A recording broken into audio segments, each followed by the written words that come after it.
For those of you who'd like access to this content, follow the link in the description box, visit our Patreon page, and subscribe to the Black Kluge tier. For a mere $5 a month, you get access to the alternate Sunday episodes you've been missing, only available on Patreon, as well as the weekly Tuesday episodes.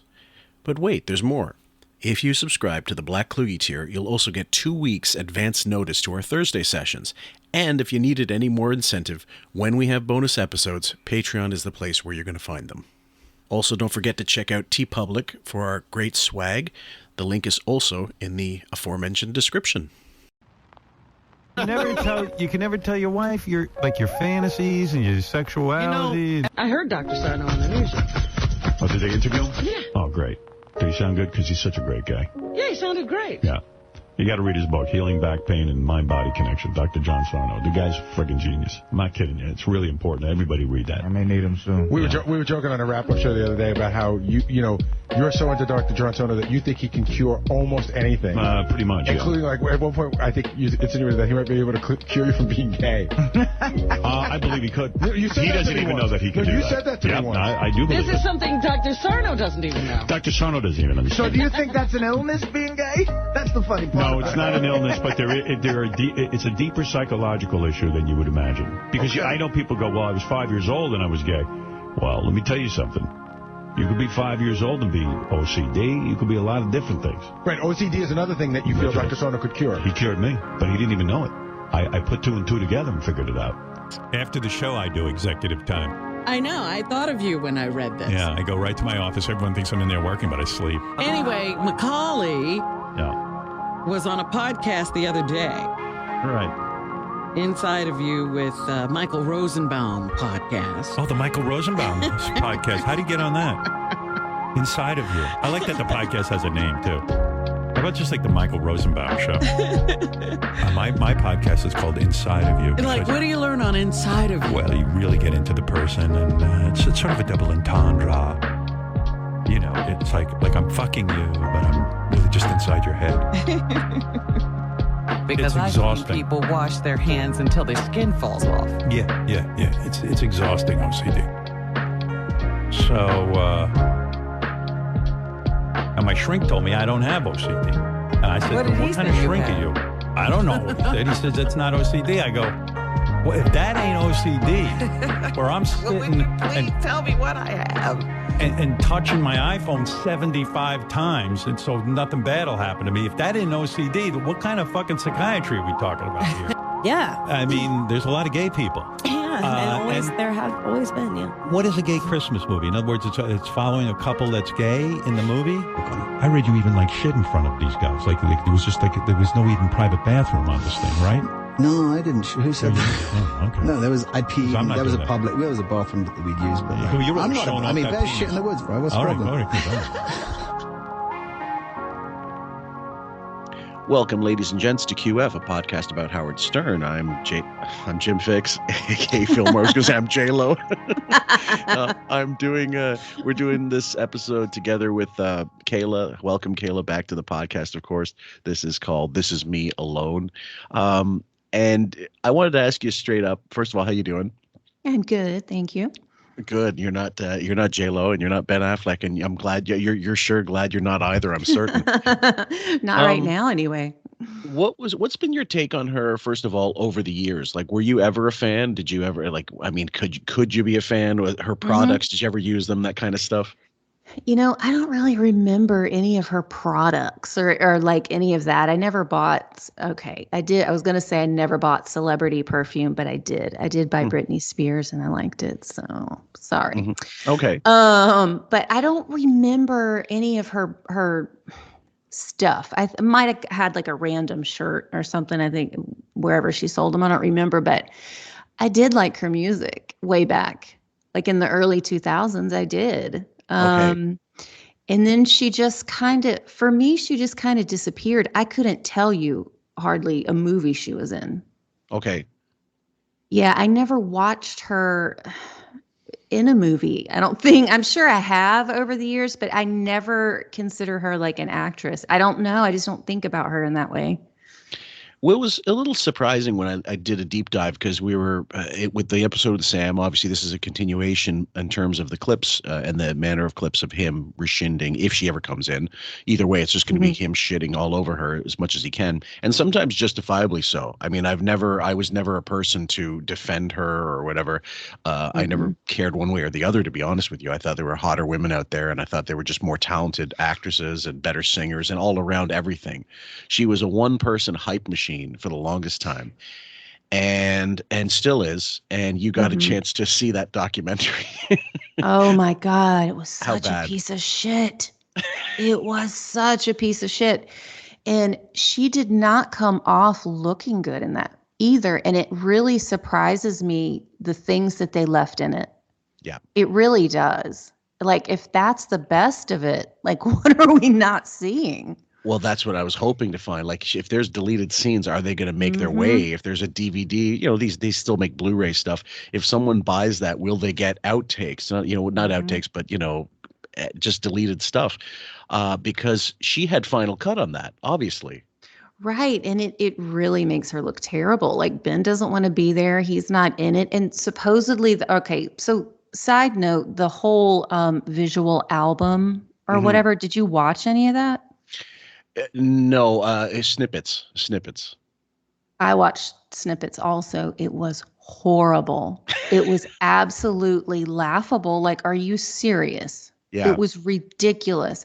And supposedly all of this was this big love story toward Ben, which I don't buy for a second. That was just the hype of it or whatever. But God, it was awful. It was awful. Well, the funny thing, we were trying to compare it. We were trying to find similar displays of hubris in the business where people just out and out failed on their own, hubris. And Jim, Kayla and I were passing Madonna photos from the sex book and out and sort of captions and what have you, write-ups. And Madonna did Erotica, the album, and then the book Sex. Before that, she had the documentary, well, sort of documentary, Truth or Dare, which she again had full control of, and that made some money. Even the album sold decently, but it wasn't a number one, and the book was ridiculed. I mean, ridiculed at the time as being incredibly unsexy, really stupid, forced, and also it was just too much sex. It was like she was trying to push the envelope, and then all of a sudden she realized, I think at that moment, no, she went too far down that rabbit hole. Yeah, she did. It almost became a parody of itself, of everything she was trying to do. It just kind of became a parody. And at the time, I remember when it came out, and I remember my friend went and got it, and we went to whatever the bookstore was at the mall at the time to get it. We had to have it. And of course, when you're younger, some of the pictures and everything were like a little shocking and the things, but I didn't really remember too much. But when I look back at it now, it is so absurd. Yeah. It is ridiculous. And though the pictures are embarrassing, like they are just so embarrassing. They're not well done. They're not sexy. They're just, it felt so contrived and just try hard, like just way too try hard. That's the key. So is that something that she has in common with, is the analogy good in this case compared to J-Lo where that's concerned? I think so. But I think J-Lo, to me, Madonna is more like a cartoon character. Sure. In that way, right? But that's kind of what I liked about her too. She was over the top. She wore costumes, but I liked it. Like I liked her way back also. Obviously not for many. Yeah. But J-Lo always tried to come off more as like a fashion icon, so you would take her seriously. She was more polished. She really cared about her image, and she's, I guess, similar in ways, but just a different package, I suppose. Yeah. Yeah. Well, it was, what was shocking was, and I looked through the filmography credits of Howard versus her, and literally he's in 2 films. That's Private Parts and Rider PI. You look at her filmography, and it's not just the number of films, it's the amount of money a lot of those films made. Now, not everything was a hit, but you go back, Anaconda made almost $100 million, and she was, it's one of an ensemble, but she's in it. Money Train did okay, but it wasn't a super blockbuster. But then Made in Manhattan was a blockbuster. The Wedding Planner was massive. The Cell, I forgot all about that Oh, I film. forgot about that one. Yeah, and Like wasn't 100 there? million. Yeah, and I feel like that movie Enough, where she didn't she have like an abusive husband or something? Was that one? I I feel don't like think it was that one might have. massive, but Oh, okay. there Um, were some bombs in there for certain. yeah. But recently she did a film directed by that guy Peter Segal, who did like Biodome and Tommy Boy. Tommy Boy's a classic, but I love he Tommy it Boy. it I think it was called Second Act or something like that, and it was only out maybe 8 years ago, and it made a lot of money. Like it made more than its What? budget back. Really? Who's Yes. watching it? That's what I mean. I don't understand a lot of these movies. I get didn't she did I'm telling you, I'm really bad. Like I can't tell Yeah, you what she was in. Made for in sure. Manhattan, that had to Yeah. be good. Was she the Wedding Planner was the Matthew McConaughey, right? You got it. Those had to do amazingly well. Yeah, they did very well. Yeah, those were bona fide hits. And then she did that Geely film with fucking, with Well, Affleck, which is disastrous. right. That was a joke. Right. And so she sort of had a rebirth. Well, I shouldn't say rebirth while I'm mentioning this fact. She had her twins at the end of the 2000s.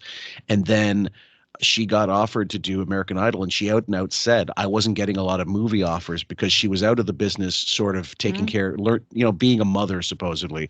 And then, but was she being a mother like Hilaria Baldwin's being a mother? I don't know. And then when she got into American Idol, she did a year or a couple years there, and she made loads of bank on products, selling products, really just becoming an industry unto herself, and something like 20 million a season to be on that show.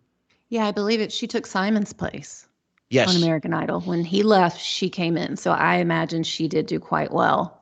Yeah, and I was surprised. And then they said the article was a Variety article. It said essentially she did it, and everybody was telling her don't do it. It's going to lead to you'll never get another movie again, that kind of thing. And the exact opposite happened. She sort of had a second life in film after that.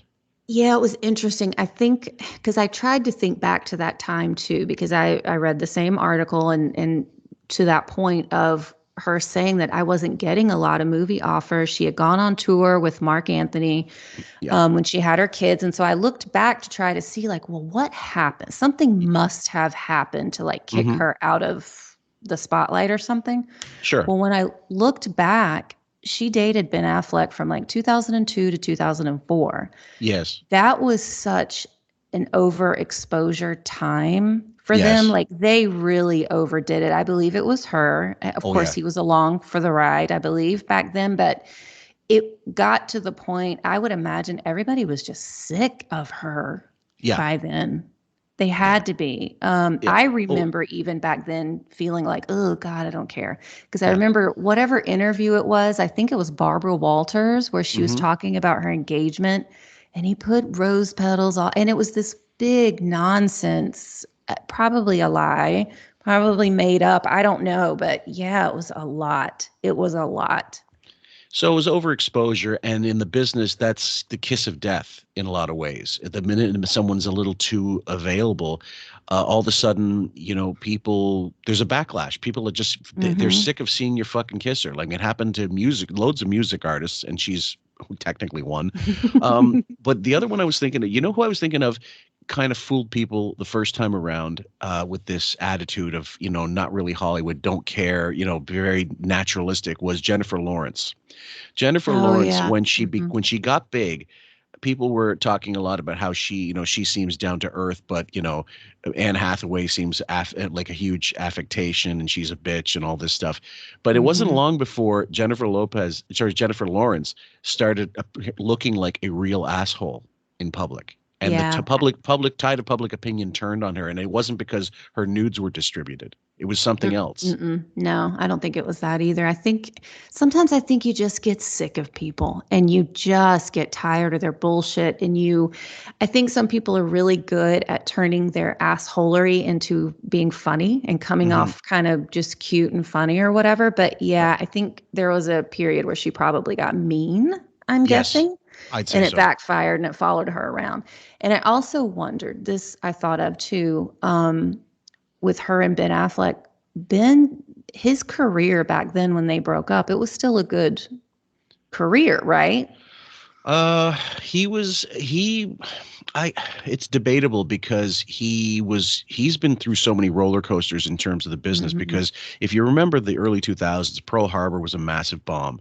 He did that movie Paycheck. I don't think that did any money. But he was going through a bit of a lull. Geely was a massive bomb. Jersey Girl he did with Kevin Smith, and that was a failure. That was also with J-Lo that didn't do well.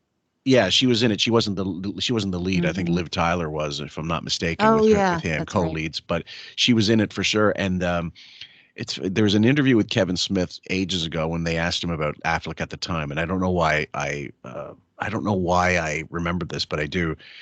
He said J-Lo couldn't have been nicer on set. She couldn't have been whatever. To him, she was fine.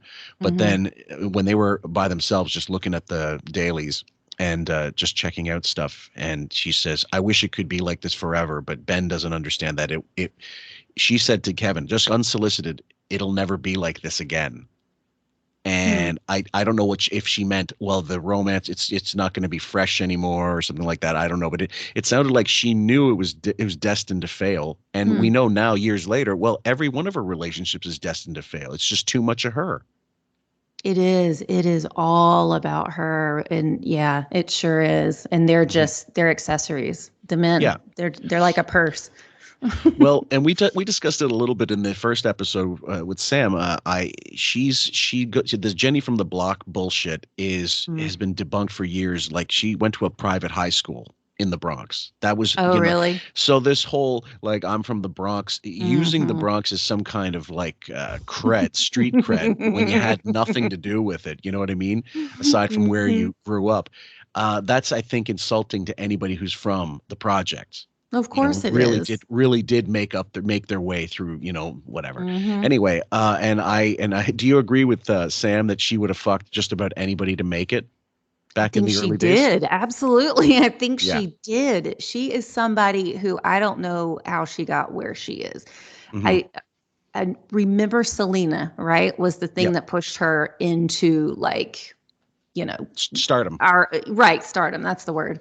And then she dated Puff Daddy at the time. And I really believe from that she bounced anywhere and everywhere she could to stay relevant and important. And it backfired on her.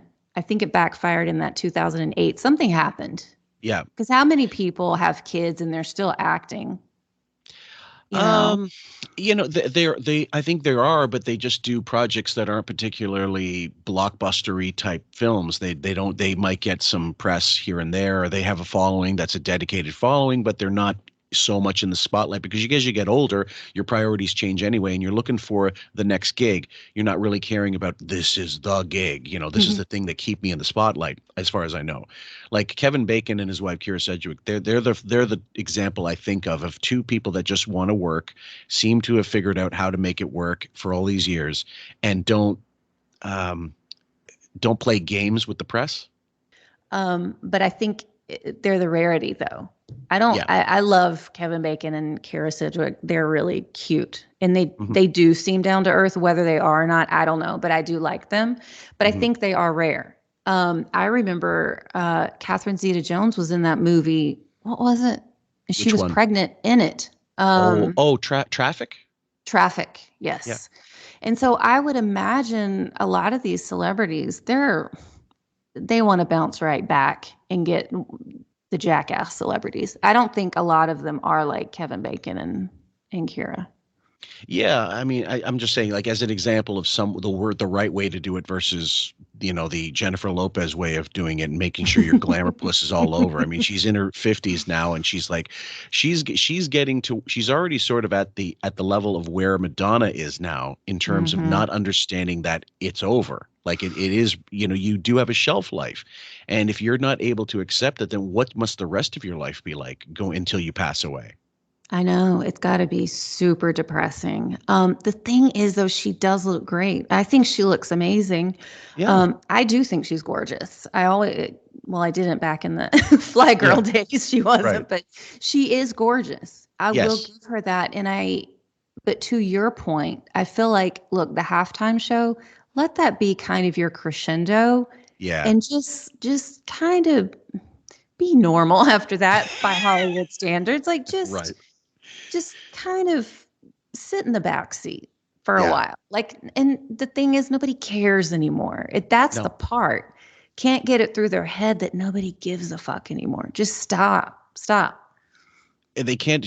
That's where she has that. What's the word? Well, she has that in common with Stern. Stern doesn't want to give it up, even though he has to know on some level he's finished. He's been finished for a long time. He has to. There's no way he couldn't know. Right. But then the perception versus the bluster, what you put out into the public, what you claim is, the reality. If that's strong enough in these narcissistic minds, then I guess for most of your days you can fool yourself. But what's that line about Norm Macdonald said, I managed to fool myself into thinking I look good, but the staircase I was on was not fooled by my 300-pound girth or something. As I collapsed through it. I can't remember the exact, but there has to be things in life that when she did that documentary and she said, no one wants to film this. No one wants to take up no content. What does that tell you? Like that's the metric. That's a real metric. That's not, right. Oh, you fuck people over. Whether no, they don't care. If they thought you could make money with that project, they'd take it. Somebody would. Right. And the thing is, it's like she's not the queen bee anymore. Those people are bigger than her. And it's like she couldn't get that. She couldn't understand that Taylor Swift is bigger than her. Yep. Jason Momoa, to a certain extent, might be more relevant, not bigger. Well, it's different monetarily.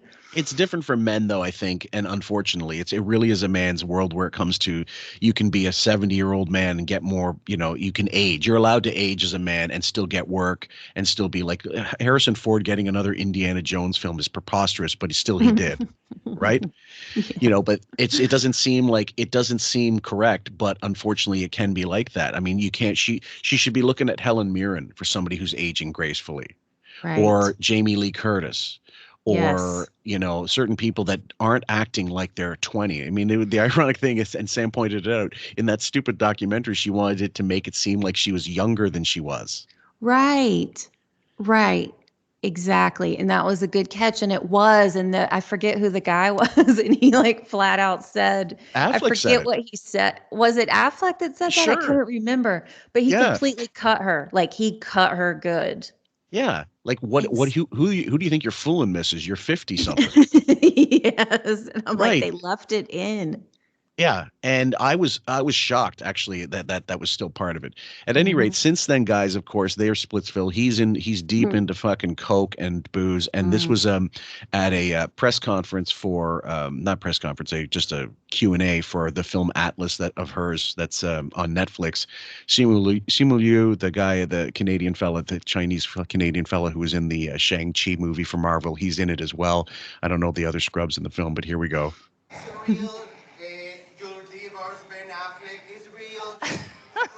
Okay, we're not doing that. Thank you so much, guys. You know better than that. Jennifer Lopez shuts down a reporter asking about her marriage to Ben Affleck. Amid speculation, the couple is calling it quits. I'm not even really thinking about anything else except kind of living in the moment. Jen was doing just that at a press conference in Mexico City where she's promoting her new Netflix film, Atlas, alongside co-star Simu Liu. A reporter throws out a question about the rumors Bennifer 2.0 is donezo.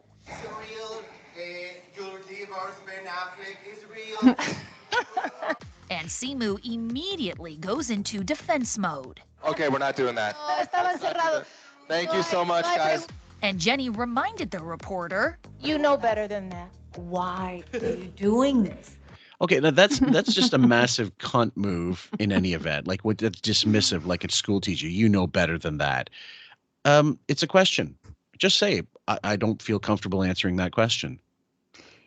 I know. And I think what I think she meant by that is they probably all got their little papers, whatever they're called, before the press conference. They had their rules, what they Don't could ask ask, about what they shit, could yeah. not. Yeah. It was on there. We all know it was on there. And this guy, because this is where reporters are so stupid to me, they get on my nerves. They have to make their mark and they have to ask that question. And so he was going to ask that question, regardless what the little paper said. So that's probably what that meant. Yeah. And then Simu Liu is just like my meal ticket. I have to, for whatever reason, I got to make good on this. And this is. By the end of the awkward moment, Simu doubles down to once again uplift his co-star. If I could just end on one thing, is that Jen is a producer on this movie. Yes. And the reason why I'm here, and Jen cares about things like representation and diversity, and she's a boss, and she's an incredible creative and an icon, and that's what I think we should celebrate her for today. Oh, for fuck's sake! Like, could you lick her asshole any bigger? That was douche chili moment. That's like a jump the shark moment for a guy defending what? Because she's a producer. You're afraid you're not going to get any more work in the business. Come on, dude. As long as they're making films about Asians, you'll get work. So gross. That was gross. Really bad. So anyway, guys, we are going to go into some clips that are not from what we played before. Now, this is Chad from St. Louis asking about J-Lo, and this is from September. Okay, so we played the one earlier with Sam. Wiggy addresses J-Lo snub and tells her to fuck off. That was February of 2015. This one's from September of the same year, 2015. Chad from St. Louis. Yeah, Chad in St. Louis. Hey, Chad. Hey now. Hey now. So to get us off of the suck and wean topic, We're never going to get off that. Don't do that. Well, we can get right back onto it afterwards, but just want to suck cock all morning, man. What? What? This is in the middle of almost like it's right before Cocktober, so they must be preempting it a little bit. Jesus. Come on, Benji, let's go. All right, go ahead. All right, enough the gay humor. Let's go. Jennifer Lopez sex tape. What are your thoughts? What sex tape? Does she have one? Apparently, some guy she dated. I don't remember his name because I don't think I could even pronounce it. It's hard to talk about heterosexual sex when I'm thinking about Gary's ape hands on my banana. Jennifer Lopez. Both. Both. What did you say? You want my ape hands on your banana? Yes. Imagine eating her ass, though. Oh, she's got the biggest fucking ass, and I know some guys are into that, but Jesus Christ. I saw her, I told you this story a million times at the MTV Awards when she was dating Sean Diddy Combs, and I was shocked. She was wearing white, tight pants. She was a young lady, and her ass was like a Kim Kardashian ass, like when or Janet Jackson ass, and it was this huge mass. It was fucking crazy. I never saw an ass like this.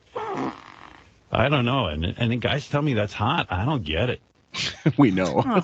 We know. We know your type. He likes a pixie stick. Oh yeah, and I've never, I'll be honest, I'm just one person and it's anecdotal. It means nothing. But most guys I know, I'm talking 99.9% of the men I've ever known, they want curves. They love curved women. They cannot date the Kate Mosses. Only one of my friends really likes them tall and reedy, and that's I guess it's a fetish. I call it the praying mantis.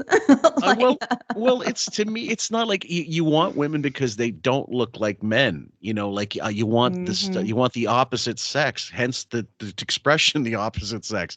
And I don't want. Yeah. He seems to want someone that he can actually trade jeans with. Oh God! Fuck. Anyway, I find that odd. So, and there's one thing that's unassailable. She's never let herself go, really. Although that one picture I sent you, her arguing with Ben, and you do a little close up, she's got a little muffin top on. I know. And you know what? By real world standards, it's nothing. But because it's her, it's like, oh, fuck you, fatty. No, she's not. She's not. But there was a little bit of flab coming over maybe they were too tight, I guess, and that's probably why that appeared. Yes. And otherwise she looked fine. There's no issue. But if you're going to be this person that's banking yourself on your looks and marketing yourself as being this super fit person, that's the worst look. God, I know. Yeah. So you wouldn't be able to get off the sex tape? I mean, I'd get off. I mean, listen, she's a beautiful-looking woman, I guess, but I'm not a fan of hers. I've met her 2 or 3 times, and she's just been very cunty to me. What do you think is the best celebrity sex tape to be released so far? Are you saying J-Lo has a sex tape? They're No, saying that her ex-husband, probably like the first one, did a tape of them having sex in 1997 on their honeymoon. Yeah, I guess I'd watch it. I mean, I'd watch it because I'd be curious because it's J-Lo, but I don't sit and think about her sexually. And I think it has something to do with the fact that the 2 times I met her, she was just not a sweet person. She was just not nice. And like, imagine She was this not fucking sweet. no, like who were you expecting? Like a warm welcome or a warm embrace? Right, exactly. Like, was confetti supposed to come down when he walked up to her? I mean, what is he looking for? She probably just didn't give a fuck. And by that point, he probably had already said so much shit about her. Yes. And it got back to her. So what does yeah. he think is going to happen? Honestly. Right. Yeah.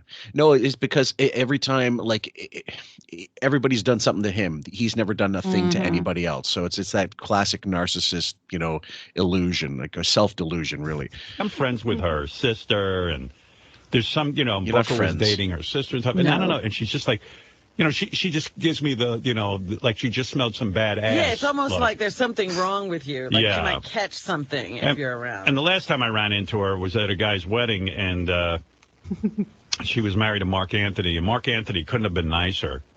And I'm talking to him, and she's like running away, like in mock fear. And I was just like, fuck you. I don't even know you. And you know people who know me, and what am I going to do? Bite your tits off, you fucking retard? So it was just like, fuck you, J-Lo. That wouldn't turn you on, though? Her, like, calling you a piece of shit? No, I don't go for that. If anyone's going to call anyone a piece of shit, I'm going to call her that. So, again, typical vicious Wiggy when he can't get in with the in crowd. It's just like shit all over them. This is nothing we haven't heard before. But with her, I still find it odd that in 2015, he made it a point to continually go after her, even though the edict, as of 2013, we need to kiss celebrity ass to get them on the show. Why not her too? Because I imagine that because he did have a connection to her sister, it got back to him that fuck no, she's not coming on your show. It's just not going to happen. And he probably did think because they had that connection, he could get Booker to talk to Linda, to talk to Jennifer, and then here she comes and he would look great. And she probably turned him down a few times, and he's resentful. So it's one of those things where, and I think I mentioned it in the first episode, that he didn't think he it's like I think Billy Crystal was the one comic he reached out to that told him, like, no, good, I'm glad you're doing this apology tour, but I have no desire to mend any fences. I'm certain it was him because Billy nursed a grudge after that Stuttering John thing, after the Mr. Saturday Night bomb debacle, and John goes, will there be a Mr. Saturday Night too? Which is, it is a funny line. But and also I think the Robin Williams connection was why Billy wouldn't go on Stern, because Robin had some issues with the show way back when, not the ones Wiggy would have you believe, but so that them being friends, that would have been one thing to just say, fuck it, no, I'm not going to have anything to do with him. But for J-Lo, I imagine it was one of those things exactly where he just decided this will never happen. It'll be like Imus or whoever else. It's just not going to happen. So let's forget her, leave her off the table. So she's still a target. Exactly. So yeah, he's butthurt is what he is. Because think about it. In the last episode, I laughed. You guys were talking about him playing the clip saying that he had the opportunity to go out with her. Right. No, the fuck you didn't. Right. Yeah, she wanted to meet me. I was going over there and she was supposed to come. Well, maybe it was like random and she just happened to be in the neighborhood and was going to see her sister. Doesn't mean you could have gone out with her, jackass. No. And then and I forget what it was exactly, but you caught it that he contradicted himself like in the same sentence with that. And I was like, God damn, that motherfucker. He just says, Can you give me 1 sec? I'm going to try to find a link that Len sent to me. I think it's a Twitter feed of JLo encounters. So I'm going to see if we can read some of these, these horrible. It's almost the same as the Ellen one that came out right before she got shit canned. Hold on. Len sent me a link, guys, and it was basically a Twitter thing based on this guy at Moira Webb at Moira. MOIRAWEBB. Her handle is Puppy Peddler, not Puppy Pedo or puppy, warehouser. It said this is a list. Basically, it's there's 6,354 reposts, 1,200 quotes, 115,000 likes, and 19,000 people bookmarked it, including myself. I worked at a private airport on Long Island when JLo was still with Mark Anthony. I can confirm she is a nightmare person. I have so many stories about her being rude and nasty person. If it's gross to say, but each time she fails at anything, it delights me. First story: she had a standing catering order, even if she was only going 20 minutes away. That included a KFC bucket. She was flying out in the AM before they opened, and her team freaked out that we didn't have it. I was demanded to go get some and was given some cash by her team. I drove like a bat out of hell and had to beg them to open early and make one for her. They were excited it was JLo and made one for me, but they didn't give me anywhere near enough cash, so they had to give me a senior's discount. Senior citizens discount to cover it.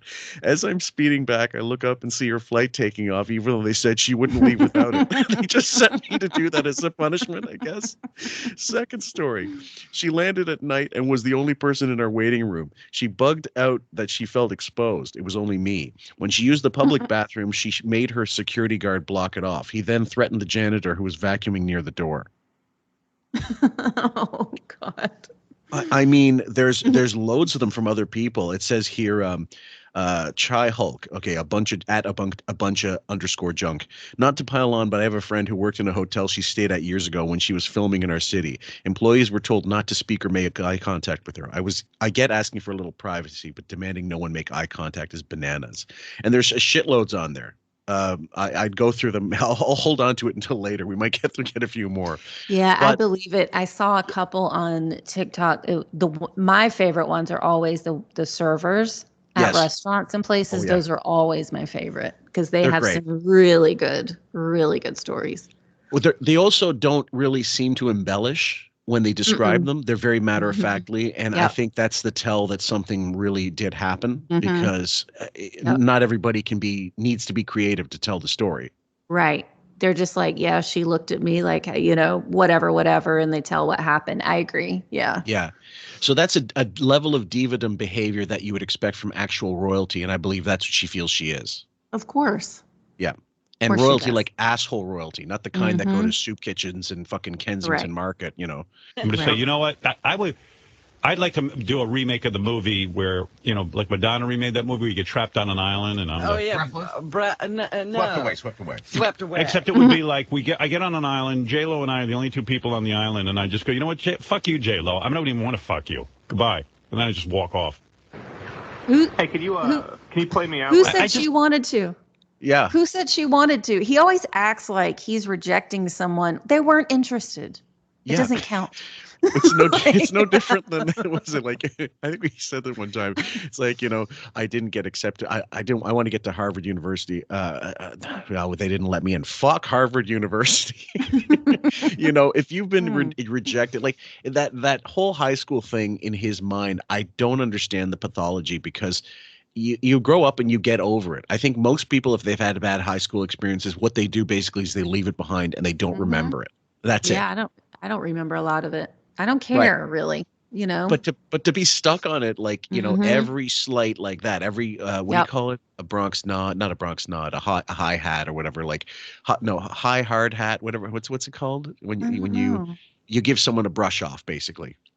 I think it's the hi hat, and you just disregard them. Who like away with you, peon. And if someone does that to him, he takes that so personally forgetting that he's been such an asshole over the years. Maybe said some things about those people. Well, it doesn't count when he does it. No, They do it to him. Yeah, and it's a plausible deniability. Well, I'm just trying to make the show run. I got 4 or 5 hours to fill. Well, then don't be an asshole to fill that time, dickhead. I don't like people who are so full of themselves. Yeah. It would be cool. We get to the island and just a coconut falls on her head from a tree, and then she just goes into a coma, and that's the end of the movie. And I throw her in the ocean. I don't really care about her. I don't care. Whenever I see her music, I'm bored. When she's dancing around on stage, I don't care. I don't care about her. Sounds and like she you clearly do. doesn't care about me. So that's it. I mean, there's no love there. No. I don't hate her or something. I mean, she's never done anything to me. She just seems like an unattractive, full of herself person. Hey, Howard? Yeah. Unattractive? He just said in the beginning of the clip, I guess she looks good, or whatever he said. I guess she's attractive. I guess whatever. Right. God, he's so stupid. Unappealing is one thing, or distasteful, or just a bit of a bitch or something. Or that's fine, but you cannot go against that when you just said she's very beautiful. Right. Oh my Lord. Idiot. Apparently, back in 2001, Suge Knight was on the show just out of prison, and he talked about that sex tape on this show. Oh, did he? And he said, "I've seen the sex tape. He's telling you she got some women, some guys. Put it to you like this: Pamela Lee is PG compared to J-Lo." Wow. So that's some tape. I remember the audio, and I remember the video. It was I don't think the full Suge Knight interview it was on E, but I don't remember it being completely recorded and produced for the show. It was only like a 7-minute clip, but I remember he said that, and I remember also thinking maybe he's full of shit. Suge Knight, like maybe he never saw. Maybe there is a sex tape, but he never saw it, and he's just he's embellishing. But it wouldn't surprise me if she has a couple out there. She's that much of a narcissist. No, it wouldn't surprise me either, especially back, when she was younger and crazy and hanging out with P. Diddy and who knows who else, what they were all into, Well, who yeah, knows? Well, yeah, and in early days, I mean, there are legends of Hollywood bigwigs that had reels of starlets that they fucked because they just wanted that as compromat or vicarious thrill to have it in their library and stuff. It wouldn't surprise me that there's a lot more out there that people don't know about. Oh, yeah, I know there is. Yeah. Yeah. So, I mean, is there including real legends probably? I mean, the story I read ages ago was that Michelle Pfeiffer, for example, and Catherine Zeta-Jones, separate generations, but they both were high-priced hookers before they were in the business. I could see that. I don't know about Michelle Pfeiffer so much. I could see that, but I really would believe that with Catherine Zeta-Jones. There is something about her. Yes. I would believe that 100%. 100. Yeah. Whorish. Yeah. I can't make it any nicer. This next one, guys, is from 2010, August 9th. Wig knocks J-Lo for going on American Idol. It's really short. And now they're saying that show is so over. They're going to get J-Lo, who I guess, it's kind of sad. Has J-Lo ever thought about anyone but herself? She had a major career going. I mean, what the hell happened to this girl? Well, she tried acting. That's what happened. We got ruined. She was like the biggest thing. You couldn't even go anywhere without J-Lo. J-Lo on the block. She wasn't bad in that film with Jane Fonda. Oh, please. Mother-in-law. Come on. You didn't like her. Anybody could have done that. Well, anybody could have, but, J-Lo was J-Lo. Yeah, well, I'm just saying, I mean, for her to now become a judge on American Idol seems kind of like, That's a precipitous fall. Yeah, that's a pretty that big could fall. hurt you, that fall. So why is it when these people choose that career path, it's over for them, but he decided he'd go for that? Right. That was going to be my question. How long after 2010 did he join America's Got Talent? Well, precisely. Okay, so August going into. Okay, so this is. This is August, I think. Or again, I don't say. Is it August 9th or September 8th? I don't know. I think it's August 9th, and so May of 2012, the first announcement. So literally less than, basically a year and a half later. So was it a precipitous fall when Howard joined? Was it? Well, Was he only thinking of himself? Well, I looked. Here's the graphic again. Okay, so I'm looking at from 1993. In 1997, J-Lo had 4 films: Blood and Wine, Selena, U-Turn. and U-Turn. Yeah, I love that. Okay, all right. Then in 1998, Out of Sight, That was, we mentioned that. Ants was that's a voice. That's an animation, so I don't count that. But 2000, The Cell. 2001, The Wedding Planner, Angel Eyes. 2002, Enough, Made in Manhattan. 2003, 2004, Jersey Girl, Geely, Shall We Dance? Monster-in-Law, which made all kinds of money. Yeah, I couldn't even believe it. An Unfinished Life, Shall We Dance? El Cantante, a Spanish-speaking film. Border Town in 2007. Manufacturing Descent, which is a documentary that she put, and Feel the Noise, which was probably another puff piece back in the day. The Backup Plan, Celebrity, What to Expect When You're Expecting, also made all kinds of money, but again, more of an ensemble piece. Then, hold on, let me just go through the list here. So, Parker, Jennifer Lopez, Dance Again, documentary herself. The Boy Next Door, Leela and Eve, Home, The Latin Explosion as a documentary. A lot of documentaries here, but Welcome to My Life. Second Act was the big one, 2018. Made all kinds. That was the one I mentioned. Hustlers made money. I don't remember that either. I don't either. Where have I been for the last 5 years? I don't know anything.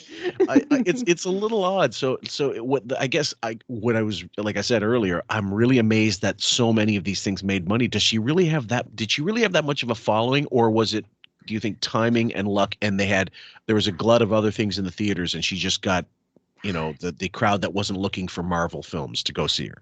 It had to be that, because it's so funny. Like in the beginning when we were talking, I couldn't have named but maybe 2 films she was in. But then you pull the list up and we start reading them like, oh yeah. But I never consider her. So it is interesting how she's always there, but I could never tell you what she's actually doing. You know what I mean? It's so bizarre. It is a bizarre thing about her for sure. So with those movies, it had to be, I feel like those little thriller movies generally do well anyway. They're throwaways, but people like them. Right. And the same with a lot of the romantic comedies, same thing. It's like you don't remember a lot of them, but but people still like to watch them. So maybe it was that. I mean, I don't know. It's weird. I guess. So those are like wallpaper. They're just there. They're not bad or good. They just exist in the other.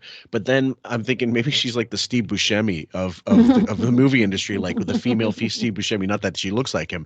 She's lucky enough to be that. But he's ever present. Like you'll always see him in some film somewhere and always get work.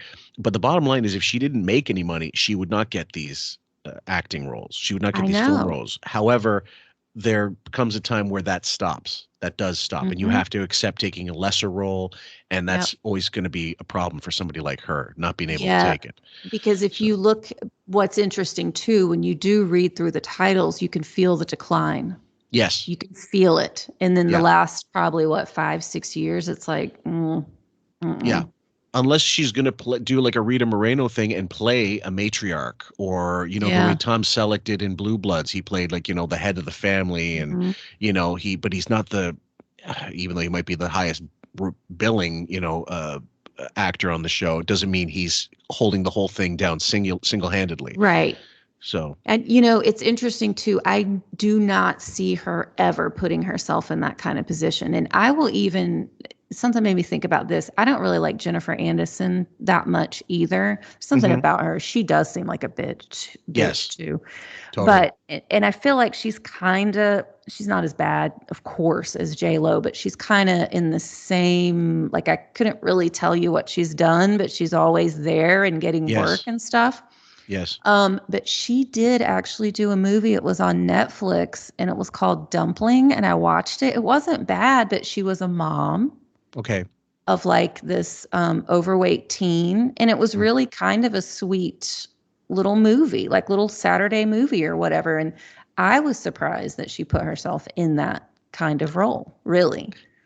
Well, she must have come to some understanding, not just with herself, but with her agent or manager, and said, look, if this is what I get, I want to act. Here it is for me. I'm being offered this. Why not do it? It's better than doing nothing.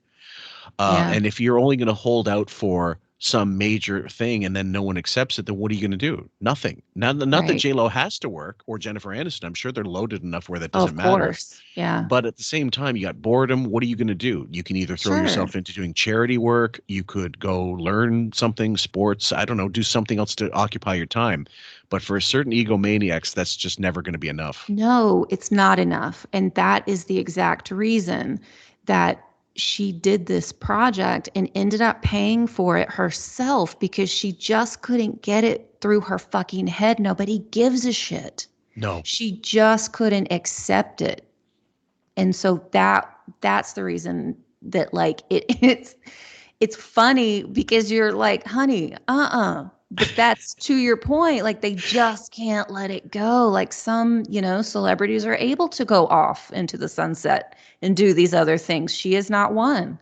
Okay, I have a question for you. This is a hypothetical, I suppose, because I don't know the full list of tour dates. But if she plays Atlanta, and I believe if she had one scheduled, I think it was one of the ones she canceled. If she played Atlanta and you could get a ticket for like $20 to go see her, I'd go. Would you go for the QF report just to see how bad it was and how empty it was? I mean, I'm not saying she would put on a bad show, but it would be hideously embarrassing to see like 50% unsold in an arena.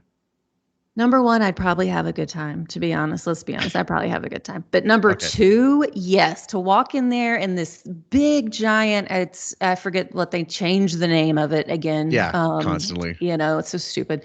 Mercedes-Benz, I think is what it is. But whatever that stadium is. The Pizza Hut Center. I know, it's so stupid. Oh, God, don't get me on that tangent.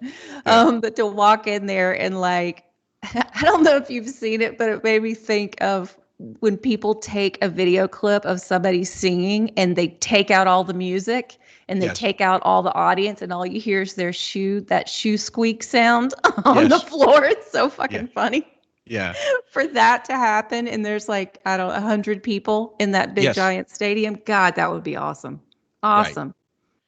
Like the St. Louis Cardinals bringing out Vanilla Ice at the 7th inning stretch to perform, right? That kind of shit. Or Color Me Bad opening up a supermarket, that kind of shit. What? I'm not joking. I mean, like, so yeah, I guess that's my question. What would be the dollar amount where you'd say I'd still do this? I don't know. God, I don't know.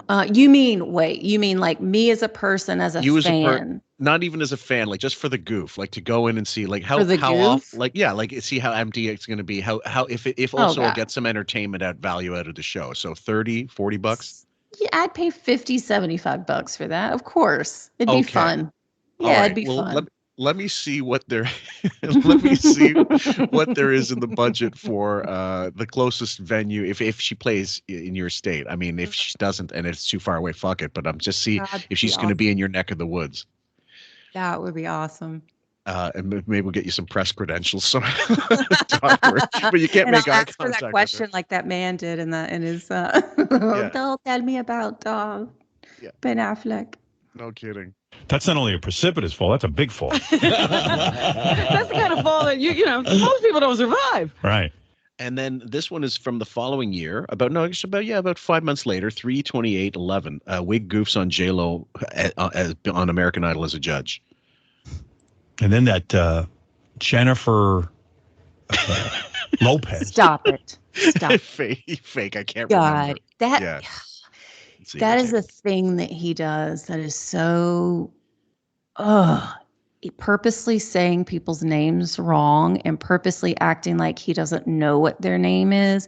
Yes. Dude, shut the fuck up. This guy has had it for her for 20 years now. Mm-hmm. Every time he talks about her, there is something inside him that lights him up like a Christmas tree, because whatever happened comes back like it just happened yesterday. Like, he talks about her like it is fresh hatred. Oh, yeah. Every time. Yeah, well, I mean, he is now. Granted, he is stupid enough to forget names. He doesn't remember song lyrics, doesn't remember song titles, doesn't remember albums. What songs went on which albums, movies, actors, books, you name the project, he'll forget it because he is a 79, folks.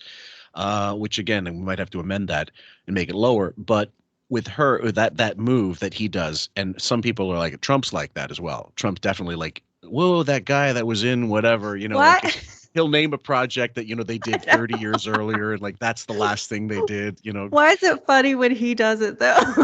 When Trump does it, because I think it's the delivery. I think it's the way. It is. I think it's almost like the way he does it. It's faint in his memory. And it's like saying, and so who was who did a film in 1907, that kind of shit. It's almost like a Don Rickles thing, unless but it's just not like quite as funny, but it definitely treating it with the kind of that's the other thing. It actually, like with Howard, we see behind it. We see immediately when he does these rants, we know where it's coming from. Yeah. It's also disingenuous because we know he would kiss their ass in a heartbeat.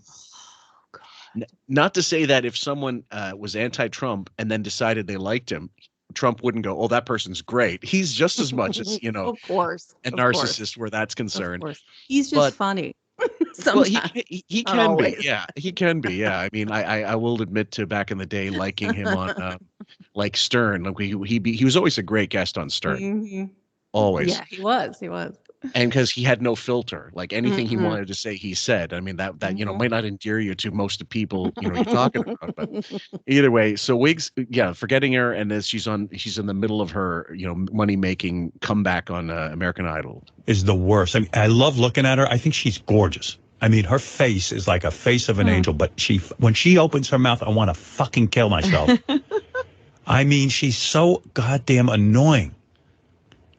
That guy Mark Anthony was on the show. He actually, for the first time, came on. Yeah, I like him. He came on. Go figure. Because he came on. Well, that's his type, by the way. Mm-hmm. A little swarthy, younger. Yeah, a bit twinkish. I mean, hold on, I got to see it. Mark Anthony. No, he's not attractive. But he has a body type and a look about him. Yes. That James Franco, Orlando Bloomish kind of greasy, tousled hair. Skinny. I love that you added greasy. So it is MARC, right? Mm-hmm. Okay. So I'm just looking up old Alamy photos and stuff of 2001. Yeah, he just looks like he looks like John Leguizamo if he was going through bone marrow transplants back in the day. Yeah. He does. He definitely looks like he could be a side villain in a RoboCop film or something. He definitely does. Like, I don't hate him or anything. Right. Like, he doesn't like gross me out or anything like that. But I wouldn't like look at him and go, "Ooh, Mark Anthony." Not like that. But he's not gross. Okay, so but well, you know what? J-Lo can't. That's why it amazed me the A-Rod J-Lo hookup, because she can't really be with someone as good looking as she is. Yes. And according to a lot of women, A-Rod is, hot shit. I mean, I don't know. I I'm a guy. I think Ben Affleck 2002 was beautiful. Beautiful individual. And that is funny that she would be with him, because he was the same. Like, he was on the same level. Mm-hmm. But yeah, I could definitely see that she wants to be with people who aren't as famous as her or whatever, except when she needs the hype.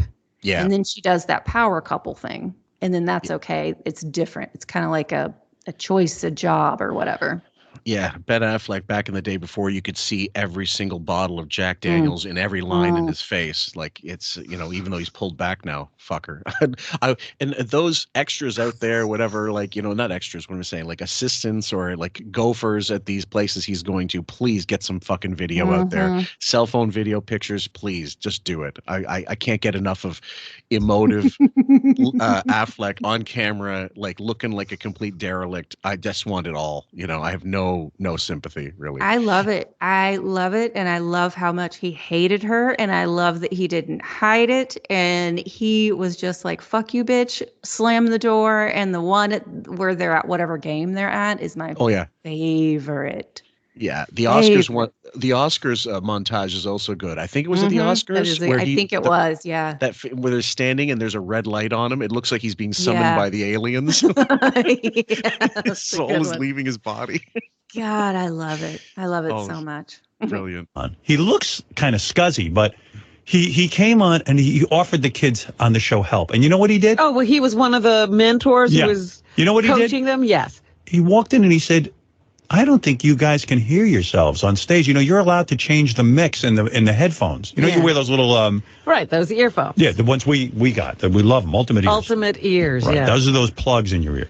He says, you know, you're allowed to change the mix. He says to these kids, the reason you're singing off key, you don't have to have, if you just like to hear guitar or just piano, you can block out all the other sounds.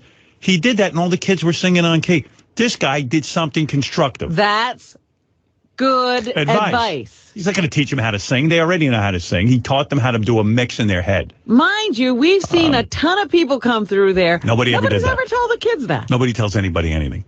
He happened to be intelligent. That wife of his gets on. She says to the kid who they saved, you have to feel the notes, and she starts to give a, you realize she can't feel the notes. Somebody hand her a microphone. Now, this is where I have to agree with him. I know. I mean, there is no saving J-Lo with this shit. I mean, the rumors, it's not rumors. I mean, the people have been out there saying, yeah, that's me on those songs. Yeah, I just watched one. What is her name? It starts Christina with an Milian? N. No, it's like Natalia or Nicola. I don't know. One of those, Natasha, one of those names. Okay. God, I wish I could remember. I feel bad. I can't. But she laid down I forget what they call it, the demos something or track. backing tracks?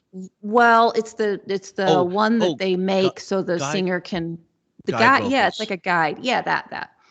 But they used her all in it. Like you can hear her more than you can hear J-Lo. It's the Jenny from the Block song. It's her going where she like yells out or whatever. That's her. That's not even J-Lo. I saw the TikTok and the Twitter post where she does a selfie video basically explaining that. Yeah. Yeah. And she said it was a mixed thing. She said, I'm happy because it was a hit, but I'm not happy with the way, you know, financially it came out, you know, the way, you know, this is my fucking song. And because it's J-Lo, you know, and J-Lo needed such a push. I mean, it was like Ashley Simpson or something, you know, when they decided we're going to act like these people can sing. Yes, and that's the interesting part of it too. Like, who did she get in good with? It's almost like she made one hell of a fucking deal with the devil. Yeah. Because there were people everywhere to push her right on through and make it happen. Tommy Mottola at Sony, like he was using her against Mariah Carey after he divorced her. Basically, decided I need a weapon, and that weapon's going to be J-Lo. But no one out there was going to suddenly believe J-Lo was a singer just because she played one in a film. Right. Exactly. Yeah. And she's not. And when you look up the like the raw mic feeds of just her singing, it's awful. Is there such a thing?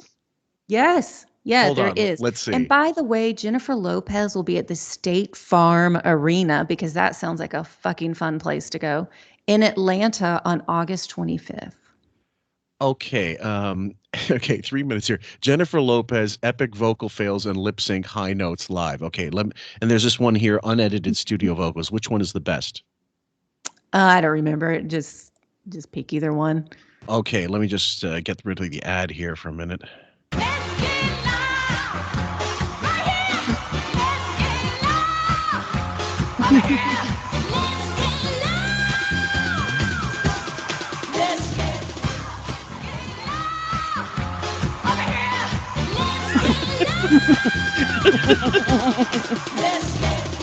Yeah, so basically the backing tape, she knows when it's coming in, so she just has to, like, she can improv in between, or she can be herself, but there's a disconnect between that voice and the one that's in between. And they're right, it's raspy, it's fucked up, she's probably screaming over it. Oh, or of even, course. Right. So I mean, anyway. And so that one is not even as bad as the one that I heard. I wish I saved it. It's been a while. Like, I should have looked it up for today, and I forgot until we. That's okay. I imagine there must have been stuff like this out there, but I never. Yeah, actually there went through was. it. There Hold is. on. Yeah. I'm not convinced of this one. Can we try another one? Yeah, do another one. That one's Let's not. see.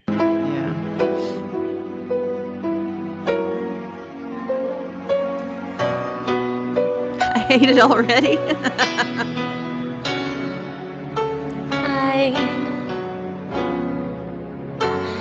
I'd always dream. No. Whoa. I'm sorry, everybody. I'm sorry, everybody. That hurt me, too. I'd always dream that fine. Sorry. That's bad. That sounded so fucking crazy. I'd always dream that fine. Okay, play it again. Corey, give me the note. Give me the note, Corey. Okay. No, that's not it. Okay, baby. I'd always dream that fine. I'm still going off on always, right? This is it. This is great. I'd always do it again. I'd always dream. Oh my God. Yeah. Sorry, go ahead.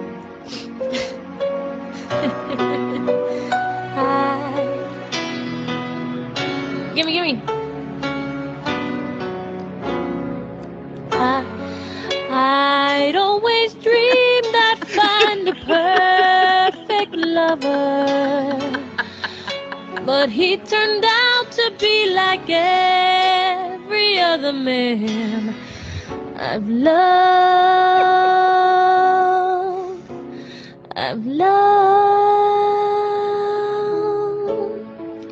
raining. Okay, that's not the worst I've heard, but it's you know, and every singer can have like, you know, moments needing to get into something, a session, but that's just fucking awful. It's shrill. There's no strength in it. It's like she's singing from her neck and not from her like she's not actually singing from her diaphragm, right? She's not a singer. She's just not a singer, and I don't know why it's so funny to me. But it's hilarious. I love that. Yeah. Notice she hasn't sung on the show except when she's lip syncing. Right. She said it'd be a big production when she does She it. said, you can't just read the words off the page. You have to feel the words. And I'm thinking, I've heard your music. I can't feel I anything. don't even know what words you're saying that you could possibly feel. I feel voices being doubled with a lot of echo. Paula Abdul is like Beethoven compared to Jennifer Lopez. Well, listen, and that's ironic because Paula Abdul was a choreographer for the Lakers, for the Lakers, and I don't know how I pronounced that incorrectly that time, but and J-Lo was a fly girl. Like, and you get outside this realm of, you know, what you're capable of, and then they suddenly start to think, maybe I shouldn't have accepted that fucking record contract because I might get found out. I might turn into Kelly Osbourne here. Well, they're so full of themselves, they don't care. Yeah. They really don't care. And then, you know, like we were saying, there's some kind of cover up happening with her. I feel like she's just some sort of planted fake celebrity they threw in there. I don't know. It's just so strange. So strange. Yep. Next clip, guys, is from April 9th, 2012. Stern trashes her judging on American Idol, saying she laughs too much. I hate to criticize other judges, but I will. This is J-Lo? Here's the J-Lo tapes. This is J-Lo. Do you think you'll get in trouble now if you make comments about other people's judging? Well, yeah, but who cares? I mean, it's unbelievable to me. Like that's why they had to hire Jimmy Iovine, because none of them will have an opinion. But she laughs at herself constantly. And that's the problem when you have somebody like her who's not a broadcaster. It's annoying. She's just fucking annoying. Now, this is the thing that was a good point in Robin's case. In Robin's side, like what she decided to say there, I forgot that's NBC, another NBC show. And are we, you know, it's like, can Jay Leno fuck on Friends, you know, on as a monologue? I'm sure there's things in place for him to not do that. Although he wouldn't be trashing people anyway. Jay Leno, when he was on the Tonight Show, he certainly wouldn't trash. 5, 4, 3, 2, 1. He certainly wouldn't trash or shine a bad spotlight on fellow NBC sitcoms or something like that. Mm-hmm. Right. So yeah, I don't think you're probably not allowed to. Would there be some kind of edict, you think? Well, wasn't American Idol on Fox? No, God, no. It wasn't? I don't believe so. Let's check it out.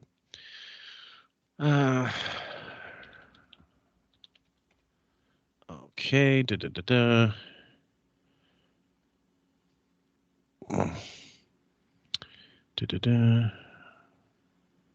Where the fuck is it? Directed by, presented by. Oh, sorry. 5, 4, 3, 2, 1. You're right. Oh my God, Fox, American Idol. Oh, okay, so that's fine. That's not something. It said Yeah, I there was thought a so. revival of the series began airing on ABC. Okay. Okay, yeah, my mistake. How AGT. So dare you? AGT. Hold on. America's Got Talent. That was NBC, wasn't it? I think so. I think it Yeah, was. that was. That was NBC. Okay, my bad. I'll take that away. 5, 4, 3, 2, 1. We had to look it up because I forgot that, and Kayla pointed it out that it was on Fox, American Idol, for the longest time. And I think what they said according to Wikipedia, they revived it on ABC, most likely when Fox decided it's not worth it anymore to keep the show. But NBC had AGT. And so Robin's saying, oh, how can you criticize, aren't you going to get in trouble? And it's like, well, there's separate networks. I don't know that would be a problem, but there might be some clause. I think what she's thinking is more specifically him being disparaging of another show might or be like a bad other look. judges. It might be a bad look on AGT for AGT. Right. Yeah, that's a good point. I get it. I get that. Yeah. So like there's a little judge club. You're wrong. How old is she now? About 40 something. That video of her rolling around, it's getting into that Madonna territory. Right? It's enough rolling around already. Well, I know you're I thinking hate that made me Madonna laugh. 2024. No, damn it. I hate when he does make me laugh like it's rare. Well, in this, 2012, 12 years ago, so she's in her early 40s. Madonna was definitely still active in her early 40s, so I don't think... Madonna did that music album, and she was like right at 40. Yep, and she was still rocking it. I mean, that was a major revival. It was. And I Ray liked of Light, it. those two albums were a big shot in the arm for her. But I'm laughing because... Madonna 2024 is a very different kettle of fish. And that's what I was thinking. That first thing that came to mind. Have you seen clips of her on that tour? Yes. It is so... It is shocking. It is shocking. Yeah. Oof. And her Instagram, I think it's Instagram, not TikTok. Her Instagram is... I don't know what I'm looking at sometimes. She looks like a creature, some kind of creature. Like it is, it's rough stuff. So is it one of those? Is it just a similar situation and the parallel with J-Lo? No one's there to tell them it sucks, don't do it, or they are there to tell them, and they just decide, no, I know better. It's probably some of both. They probably do have people around them. Like people did tell J-Lo, don't do this. You're out of your mind. Like Jane Fonda told her no.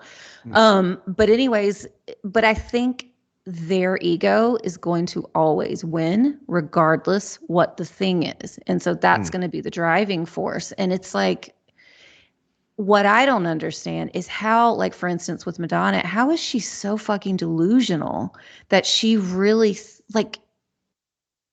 how do you not see what the rest of the world sees? Like, I don't get it. Well, maybe it's akin to someone who, let's say, has a weight problem. They definitely, they know they're overweight, but they look themselves in a mirror. They look at the full length mirror, and it's not showing them what other people see, because your vision of you're looking down. You don't see the perspective from someone taking a picture of you, or from far, or a side profile. You're not looking at your belly the way people see you from the side. It's almost impossible. Someone has to capture you, and you see it on a TV screen or a computer screen. And I imagine it's akin to, I think I look good in this. I think I'm wearing this okay. I don't think I look that bad, that kind of thing. It's got to be that. And then they're in their own bubble, and they probably are separated from the world to a certain extent too. And reality. I mean, I've read some of the blinds saying that Madonna actually forced her daughter to date certain people in order to get ahead in the business, or even like the same way Judy Garland supposedly whored out Liza when she was younger to get film parts. I read that one time, and I don't know if that's true, but if it is, and Liza tells that story, it'll change the perception of her mother forever. Yeah, I wouldn't be surprised. Really? No, especially when in that time when Judy was really desperate and drunk and addicted and really on the balls of her ass. Wouldn't surprise me, knowing Hollywood. Awful. Yeah. Awful. This is what happens. I noticed that beautiful women don't start to roll around until it's already over. Right. Before that, just walking through the video was enough. Well, here's Jennifer Lopez, and here's my point. This is her from Wednesday night's American Idol. All right. You can't possibly laugh at everything you say.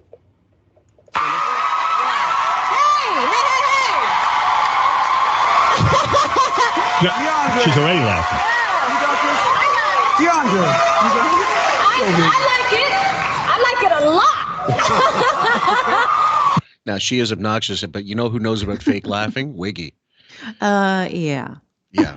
And Robin, you laughed when Robin said that women didn't have to they didn't have to do anything. Wasn't there a fucking decade of choreography somewhere in there where women were always dancing in videos? You don't roll around on the floor until it's over? What the fuck are you talking about? Yeah. Robin's out to lunch. That was really great, baby. I just felt like, I felt you super comfortable up there. I feel like you took what they told you to heart. You were really enjoying the crowd. Even in the way you moved your hair this time, because I know you're about your hair.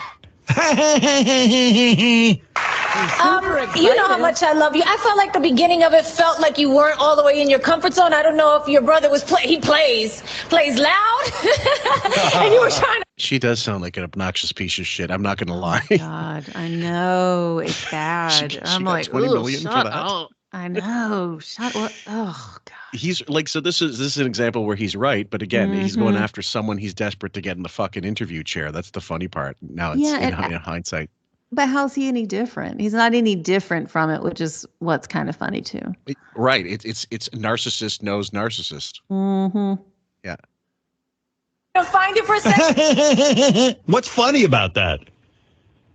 Boy, your brother plays loud. If I did that, they'd throw me off a fucking stage. They pull me over on America's Got Talent and go, what are you laughing at? No, instead they pulled you aside because you were trying to squat over a kid's guy's face, and they had to pull you away as you were looking back, like forlornly, like I don't get with this twink. What's the problem? What's wrong? What? Everyone's afraid to talk to her and tell her she's not making sense. Yeah, I don't think you really talk to Jay. Yeah, oh, they're so lucky to have her. What you see is what you get. But then towards the end, you picked it up and you brought it home, and you were the Philip that we love. So I don't really have much else to say. Then that was pretty great. That was pretty great. I go nuts when I watch that. Fucking jelly beaner. God. Yeah, she doesn't have a laugh track like I do. She needs to hire a token laugh track to make me funny. I gotta say, when I heard you were gonna sing, I'm so excited. I was like, oh, I don't know about that. You know what I mean? But I'd like to see you. I saw your little moves. I'm sure Nappy Tabs had a little bit to do with that. Give me a little. Nappy Tabs. Who's Nappy Tabs? Why is that funny? No idea. Holy smokies. There's a world that J-Lo is involved in that no one else knows. No wonder Steven doesn't say anything. He's probably worn out after she goes. Now, this, yeah, God only knows. There's another clip here we're going to play. It's fairly long, but we'll play as much of it as we can. There's a Letterman one where he talks about how much of a bore she is from 2004, but I'm not going to play that. Instead, there's one here from 2013, July 16th, about performing in Turkmenistan. And she got flagged for basically, people got really pissed off at her because it was a human rights. Basically, it was from everybody put out articles about it. And this one is from Hollywood Reporter. Jennifer Lopez accused of accepting $10 million from dictators and crooks. A human rights group on Friday accused pop singer Jennifer Lopez of receiving more than $10 million for serenading crooks and dictators from Russia and a number of former Soviet republics. Okay, so I'll see if I get more of it here. She first stirred up rights activists with a recent performance in the birthday celebration for Turkmenistan President Gurbanguly. Oh my God, here. Berdimuhamedov, who was accused by the Human Rights Foundation of running one of the most repressive governments in the world in his Central Asian nation. Lopez's publicist, Mark Young, responded to press reports after the singer's performance, saying had there been any knowledge of human rights issues, Jennifer would not have attended. How do you not know these things before you go? Fuck off. You took the money and you ran and you got busted. It's bullshit. It's that same Hollywood publicist bullshit where after she got arrested with Sean Combs, whatever his name is, way back, then all of a sudden, a month later, she is this, you know, handgun advocate of, you know, stopping the whatever. You know what I'm talking about. I can't think of the words. I get it. Yeah. Where like you're against guns or whatever. So like that was her thing then. So shut the fuck up. How do you go to a place like that and not know what's going on there before you go? Oh, of for course fuck's you sake. go. You didn't give a fuck because you wanted to get paid. And I feel like Beyonce did the same thing. She got hired to sing at, I feel like it was a Prince's party, birthday party or something. Like a Prince's Same Trust or situation. something? Yeah. Oh, same you mean situation. like a Middle Eastern. Yes. Thing. Yeah. Okay. Yep. I'm certain loads of them. And back in the day, in the 80s, the real controversy was performers going to Sun City in South Africa to perform to apartheid fucking audiences, mostly white. Queen did it, and they got all kinds of press, bad press. You know, people like Hall & Oates fucking trashed them completely, and saying, you know, and it was just one of those things you don't do. And the members at the time afterwards, later on, they said, I wish to fucking God we'd never heard of the place. Yeah, what happened? So that this article, it's about the same thing about various dictators. Human Rights Foundation says that its research shows that in July 2011, around the same time as this American Idol shit, Lopez was paid $1 million by Uzbek industrialist Aslamov to perform at the wedding of his son. One of the guests at the wedding was Chechen President Ramzan Kadyrov. Earlier, Lopez was paid $1.4 million to perform at the birthday celebration in Moscow of the allegedly corrupt Russian businessman Telman Ismailov, according to Halverson. In September 2012, according to the same Human Rights Foundation, Lopez was booked at the dictatorship of Azerbaijan to perform at a FIFA soccer tournament for a reported $2.5 million. So in 2012, October, she traveled to Belarus, the only remaining dictatorship in Europe, where she performed a leg of her world tour. Details of her stay in the capital of Minsk and her engagement are not public record. It says she was scheduled in 2012 November. She traveled again to Russia, where she was scheduled to sing happy birthday to Alexander Yolkin, a Russian bureaucrat accused of corruption. Yolkin was arrested the day before Lopez's performance at his birthday party. Russian media claimed that the reported $2 million paid to Lopez was the products of kickbacks and bribery. It is not known whether she returned the fee for the canceled performance. That's the tip of the iceberg. God, no shame. No shame. None. Just give me the paycheck. I don't care. Like, okay, so this isn't yachting, but it's not too far beyond it. This is like it's yachting, but it's high level, like class. It's not classy, but it's supreme grift yachting without the actual sex. That's a good word. Supreme. Yeah. Supreme grifting.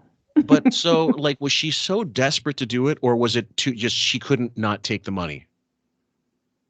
I don't know. I think there's probably, all right, so probably the money, but then there's probably also an element of feeling, not special isn't probably the right word, but there's just like something about it that's kind of cool and makes you feel cool that you're doing this. Fuck. Do you know what I mean? Like this, I don't know how to explain it. I don't know the word I'm looking for, but I think both kind of ego. And well, like if you're being paid, you think it's the fee that dictates, well, I must be worth $1 million a show. If I'm worth $1 million a show, that makes my estimation of myself increase that much more.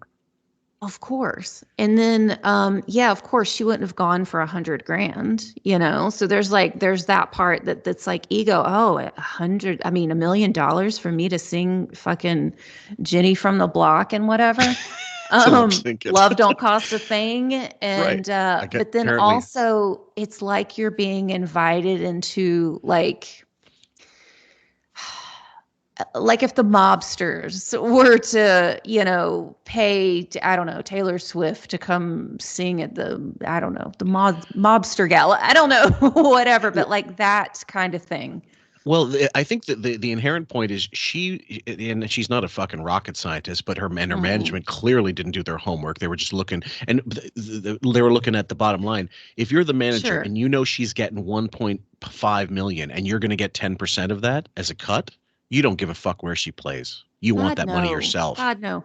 The thing is, though, I think they did do their homework. Like, I think they absolutely knew where they were going and who they were performing for. Certainly. Otherwise, why wouldn't that one trip to Minsk, I think you said, that was undocumented, why not document? Like, what are you hiding from? Why would you hide that if you didn't know?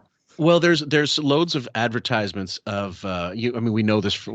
Before we came out in Lost in Translation, where Bill Murray's fronting for this whiskey company in Japan doing a commercial.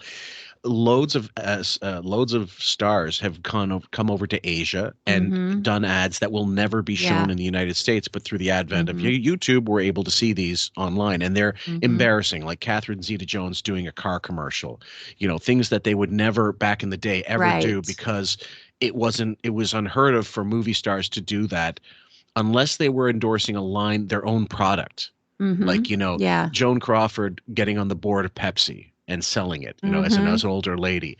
I remember one time here, Drew Barrymore she got paid to market Baskin Robbins. What? I'm not joking. I have the picture. I'll send it to you. She was paid to market Baskin Robbins as some ice cream flavor that never existed ever again after that promotion. Oh, that's funny. I don't remember that. Well, look, Ben Affleck did, and Matt Damon did the Dunkin' stuff. Yes. At least they were being funny with it. That's different. Yeah. But I know I feel like Brad Pitt did some kind of bizarre commercial in Japan. Oh, yeah. So, yeah, now I believe it. Yeah. So, if that's the situation, she's got no ethics whatsoever, and she's got no compunction doing any of these things. And also, I think she feels, well, who in the States cares about this? Yeah, and this is way worse than doing a goofy commercial in Japan. Like, this is a whole other situation. This is seedy, dark, behind the scenes kind of stuff. So this is him in July 16th, 2013, fucking on her for performing in Turkmenistan. They have an article in the New York Post today saying that J-Lo, Jennifer Lopez, has performed for a lot of the world's worst thugs and despotic leaders. Yeah. That's a badass article. She's made about $9 million doing it in the last couple of years. And, like almost immediately after she divorced, what was that guy's name? Mark? Anthony. Like Howard knows his name. Right. Yeah. See. Of course. Like this is the State Department's latest human rights report about the Central Asian nation of Turkmenistan begins. Although the Constitution declares Turkmenistan to be a secular democracy and a presidential republic, the country has an authoritarian government controlled by the president. And I mentioned his name. I'm not going to do it again. I'll hurt myself. The report goes on to say that security officials tortured and beat criminal suspects, prisoners, and individuals deemed critical of the government to extract confessions and as a form of punishment. Let's see. So it's no surprise that superstar Jennifer Lopez now regrets having sung Happy Birthday to the leader during a concert Saturday night in Avaza, Turkmenistan. Had there been any knowledge of human rights issues, Jennifer would not have attended. And this is what it says. Agence France Press adds that her show was organized by China National Petroleum Corporation and that dressed in a clingy outfit, the singer danced with half-naked backing dancers and shook her famous behind in a rare performance for the Muslim country, watched by ministers, ambassadors, and chief executives of state-owned companies, all of whom applauded enthusiastically. She later appeared in a traditional Turkmen dress to sing Happy Birthday, Mr. President, along with stars from Russia, Ukraine, Turkey, and China. Wow. Yeah. So she like that's right up to the point of taking it up the ass, like figuratively, for nothing but money. Wow. So that's a bad one. Yeah. She ran off and started doing all of these personal appearances at the tune of about $2.5 million an appearance. Who are some of those dudes she's performed for? I never heard of these guys. Well, that's the thing. You can get these kind of fees from guys that most people don't know. And, yet they are running these little countries and suppressing their people. She was performing at the 56th birthday of the Turkmenistan dictators. Turkmenistan? What's Turkmenistan? Where are they? It's a country. No wonder she didn't know who she was talking to. Turkmenistan. What the fuck is that? Turkmenistan. J-Lo, you'll be performing at the Turkmenistan. We're taking you to Turkmenistan to perform at the birthday. What's it pay? Of the president. $2.5 million. Okay. What do I got to do? Sing a couple of songs and tell the guy he's a good dude. Okay. So, for those not familiar, Turkmenistan is one of the stands, of course, following the collapse of the Soviet Union that became independent, bordered by Afghanistan. Hold on, let's see if I got it right. Afghanistan, yes. Uzbekistan, Kazakhstan, and I believed a little bit of Iran as well. So there's shitloads of Muslims there, and it's not, as an independent traveler, you could go. I don't think you would have the time of your life, so to speak. No, I don't think so. I wouldn't recommend going. Yeah, I don't. He's been labeled one of the most repressive leaders in the world, according to the Human Rights Watch. Robin and I, by the way, are announcing a tour. We're only performing for despotic leaders and thugs. Boy, it pays well, huh? Yeah. Yeah. It's more than Oprah pays Lindsay Lohan almost. And look, she has to perform. Right. She's just going to sit there and talk. Right. J-Lo, you know what? You got to have people, she says, well, I didn't know. But you got to have people who tell you, listen, you're about to perform in front of a leader of a country that's completely a fucking slime bag. Now, he doesn't know jack shit about any part of the world. He doesn't know shit about the States. Does you think he's going to know about one of the stands? Come on. But at least he's calling her out on this, which I actually, this back in the day, he would do stuff like this with celebrities. I mean, when the Kathy Lee, sweatshop, story broke, he was all over it, and rightfully so. Mm-hmm. Yeah, no, I agree. And he's right. I mean, yeah. I mean, come on. You can't cop to saying, oh, I didn't know. A check. Come on. When you got an agent and a manager, they check who you're performing for. Mm-hmm. It's a very simple thing to do. Well, who is this? Is this somebody it's going to backfire if I shake their hand? You know what really pisses me off? I just thought of this. I went to Brad Gray's wedding. He married a beautiful Cassandra, and J-Lo was there, and she saw me, and she ran away from me. That fucking story makes the rounds every so often. Yeah, that's his go-to. This is no different than any high school story he claimed he had. It's unfortunate, and I'm sure I'm guilty of it too. In fact, I know I'm guilty of it. Recycling stories again, but he's done it more than anybody I know, and he has so few stories from life to draw from. That's the problem. And he traveled, if he did more of what he's planning to do with Beth and traveled more to more countries, he'd be more interesting as a person, I'm certain. Oh, yeah. But I think, too, that the ones that he retells are the ones that left the biggest impression. And I feel like this scarred him in some kind of way, that he was rejected by her. And this is me just making up a story, but it makes me feel a little bit good that he, somewhere in his gross brain, convinced himself that she really would have gone out with him, and he really did have a chance with her, and then she just blatantly rejected him at that wedding. So his little fantasy came crumbling down, and he can't recover from that. So that's where I feel like his venom just really comes from. But before the Brad Gray wedding, the wonderful storytelling every time, before that, would it have just been she won't do the show, that's why I hate her, that's the basis of it? Is the Amanda Peet, hatred, that's I remember when you first heard the repeater, that it seemed to come out of nowhere and was really irrational, really unusually irrational. And he never really got into the reasons why that bothered him so much. With her, I think it's more obvious. It's more it's just she's super A-list and he can't get in on that ride. Yeah, exactly. And if you notice with this story too, he doesn't add to it. It doesn't really change that much every time he tells it. So I believe it 100% happened. Mm-hmm. That way. Oh, but she'll go to the Oh, the way he's describing it, like she ran away. Yeah. She didn't Now- want anything to do with him. Right, like maybe didn't literally run away, like run, Although or I'd love a trot. visual. Maybe she did. Shimmy. With backup dancers next to her, all going like choreography away from him, like a Bollywood film or something. God, that would be so good. Jesus Christ.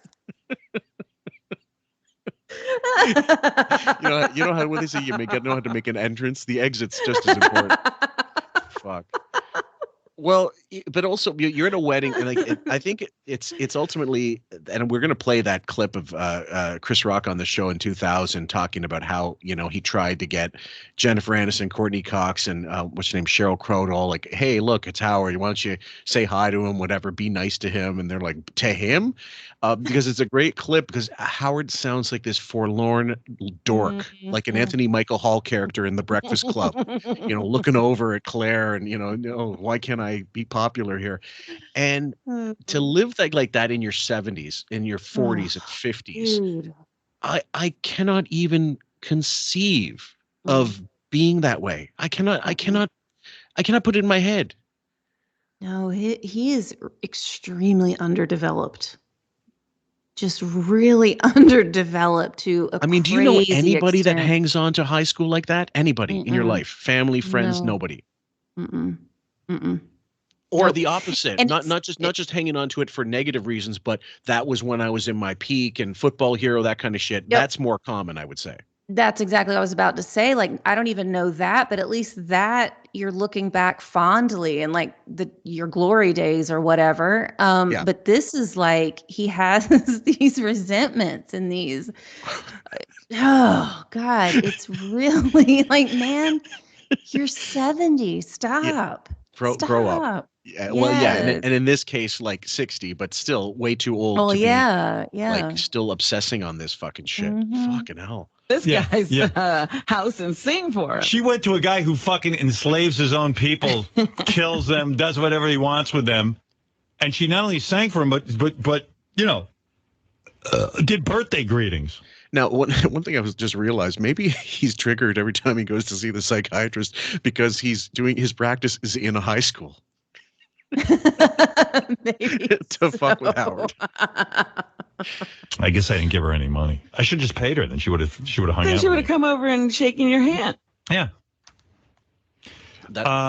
Hi. That's how most of your friends work. You pay them, dude. So what's the difference? Just want to say hi to our fearless leader tonight. I want to say, everybody, raise your glasses. Let's hear it for concentration camps. Here's to concentration camps and keeping people in line. And now I'd like to sing Jenny from the Block. Thank you. Well, she's sort of a diplomat like Dennis Rodman. When he went over to see that dude in North Korea, that he guy. said, well, he was good to me. I know they say he locks up people. Yeah. Nothing wrong with how he treated me. And I'm going to go back and go on vacation with him. Fuck yeah. It's fun. All right, the All-Star game. I guess it's tonight, isn't it? Could Jennifer Lopez maybe not really know? Like maybe she just kind of keeps her head. Like maybe hey, look, I didn't know. My manager's an idiot. Well, what am I supposed to do? The irony here, of course, is that Howard would take, I don't know, $50 extra to perform in North Korea. He would just be happy somebody asked him. Yes. He would do it. Like are we really comparing ethical thermometers here between these two assholes? I know. Yeah. And this hit me when he mentioned Mark Anthony, because he obviously remembered his name, how he was putting her down by talking about how great her husband was. He doesn't think Mark Anthony's so awesome and great. He was just using that as a way to put her down. It's so bizarre. It's just... It's catty. It's catty and it's petty beyond and yes. It's like, oh my God, you little brat. Princess. I don't want to say the acronym, but he really is one of these. This is a question I had to ask for you based on recently it's an audio clip. Raven and I are going to cover it when we record, hopefully this weekend, because we got a backlog and we're going to get some more breakdowns in. Deborah Stern, he bragged on her saying that she got her doctorate and I don't know if it was psychology. I believe it was psychology. I'm not 100% sure, and it would make perfect sense. What are the odds that she majored in psychology and her dissertation might have been on narcissism? I would not be surprised. Not at all. Not at all if it was. She's got firsthand knowledge. And then two, I wouldn't be surprised if, because Allison was a psychologist, it's in the family, you're directly affected by this person, this super narcissistic person, that just her own maybe desire for understanding of what it is and like why does it operate like that, and like just that would be a driver too to go in that direction. I could see that for sure. I also noticed that Howard is mentioning more about narcissism with regard to Ray on the air than he ever did before. Really? Directly. I haven't heard. Well, I haven't listened in so long, but is he? That's interesting. It's coming out more regularly to the point where I'm getting a clip from Raven, and if she, I don't think she misses any of these. I mean, if she gets one, she's going to get another one somewhere. She listens pretty steadfastly. I mean, to 4 bits like that. That's important. Wow. And I'd say every week at least one mention, which is, you know, in the old days, it was couched in, well, the imitation or whatever bullshit story that he's going to retell about the German ice cream scoop and, you know, the German car and, oh, we can't have that in the house and all that bullshit, which may or may not have been true. But the narcissism where Ray is concerned, but then doesn't ever bring up how much of a shithead he was with his own kids and his own narcissism. Well, no, he would never see it. Like, that's the thing about the narcissist. He would never see what he does. Yes. I was sitting here laughing at the image of him in front of his laptop, pulling up Dr. Todd Grande, like looking at the signs and symptoms. I might have to make a Photoshop about that. Yeah. It's amazing. And Len pointed it out in an episode we cut as well. It's like he doesn't, when he asks people about their kids and he asks about their parents, he never talks about himself as a father. Because I think he doesn't identify as a father. No, I could see that. That's a good insight. Yeah. Like or as a husband. Right. Yeah. Yeah. It's true. That is a good insight. Yeah. So anyway, guys, I'm not going to play much more of that because I thought it was ironic that basically he just keeps riffing on this news story. She's trying to get to something else and he keeps going about like really unfunny shit. Maybe I'll play 30 seconds more just to nail the coffin shut. I'm sure she could have not known, but this has happened to people before, and you should really be checking. Yeah, you really should. It'd be really funny though. She's like, how's Jenny from the block go? Like, she's doing her thing, and like, it's like, you know, I'm Jenny from the block. And all of a sudden you hear in the background, like they're torturing a guy in the back room. Here's shooting going on. What's that? What are those sounds of screaming interrupting my song, Jenny from the block? Pay no attention. Pay no attention to this. So you try to do an Indian accent in a country with not a single Indian native. Fool. Oh, God, that's brutal. Any closing thoughts before we wrap this one up? No, but this has been fun, and I hope that we can sit down together as a family and watch the visual album because it's beautiful. You're not talking about the rose dancing thing where she's dressed in red and there's all these people wearing roses. Yes, there's a whole series of these. It's like a little movie. It's like one giant movie of an album. It's really dumb. like the making of Thriller. Shit. Anyway, guys, we're good. I can't wait until I'm like a rubbernecker. I'm waiting for her to start the fucking tour so I could see the pictures come in, so I could see the videos, the TikToks, people going like, you know, look at the swag table and no one's there buying t-shirts. You know, fucking hell. It's gonna be fun. the people at the concession stands, like they're on their phone. They're not really doing it. No one's buying a Nobody's fucking in drink. line. No.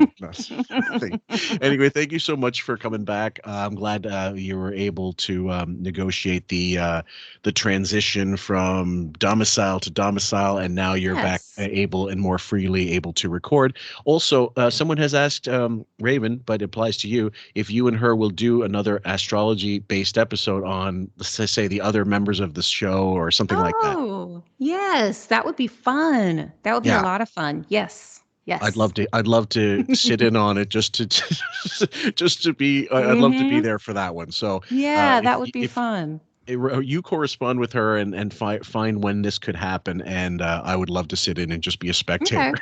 Yeah, that'd be a lot of fun. Yeah. Anyway, thank you so much, and guys, thank you for listening. As always, if you like the show, please share as much as you can. Clips from the YouTube channel, whatever, Twitter, social media, TikTok. If you want to take a bit of the audio from your phone, for example, clip it and add it to TikTok or something, just with a not promo code. We don't have that. But like a hashtag, whatever, please share it. We love it. If you can't figure it out, get your grandkids to figure it out for you. We'd love that. We try to do that from time to time, but again, it's a whole other aspect of social media. That's another job essentially to do, and so we love when fans are taking the initiative as well to do that and spread the word, especially about the J-Lo stuff. So, thank you, my dear. Have a great evening. Bye. And everybody else, take care. We love you. Artie. Again, you know, I don't want to lie to you guys, but it's not, that's just being honest, Rob. Right, that's fine. But the idea that you even are having sex at bachelor parties is not intercourse. Oh. I've had other kinds of sex. I've got 11 or 12 black chicks in my life, right, and they've all been $20. Are you able to get excited when you're with a hooker? Oh God, yeah. See? Yeah, there's something even more. No, You well, like no, there's not. Wait, but let me just get this. There's nothing more exciting than being with Dana. Right. Nothing on Let the me planet. fix this. You know, a good, loving relationship, nothing beats it. Right. Exactly. Yeah. Except Feeling every close, once in a while. and the longer it goes on, the closer you get, And the more special the more it is. you get to talk to each other. Yeah. Sometimes even talk through it. It almost great to reaches watch. a spiritual level. And then they're great to watch the NCAA tournament when you have a bet on it. They're great to watch. Right. Because you got to sit there and worry about them.